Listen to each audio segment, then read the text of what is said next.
After 3 months of tense negotiations, Riverton City officially announces it is going to split from Unified Police and create its own department. And the search is already on for a new police chief.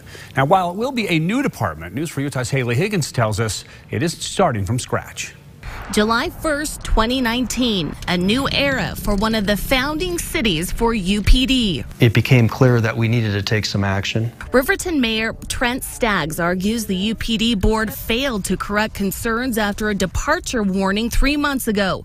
Problems laid out in this letter, he believes, put Riverton at a disadvantage.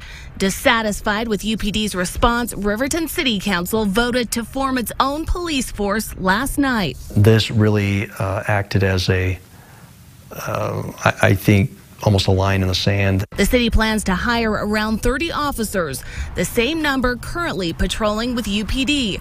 The city expects to save $1.1 million a year, or they could use that money to hire 10 more officers. Faster response times for the same price, according to Mayor Staggs. We think we're going to be in a fine position to be able to afford a Riverton Police Department and not have to raise any property taxes.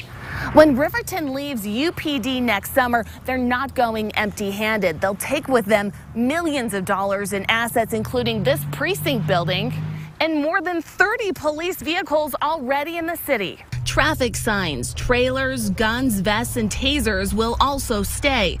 The city will also take back millions of dollars in cash, their share of the UPD fund balance invested by Riverton taxpayers. Of course, I don't want a city to leave UPD. When Riverton pulls out, UPD will lose about $5.5 million annually.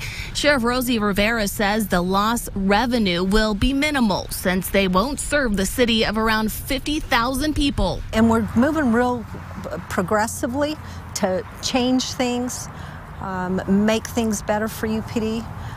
But, you know, Riverton just didn't want to stick around long enough to see the outcome. Next year will be the first time Riverton's policed itself since the early 1980s. In Riverton, Haley Higgins, News 4 Utah.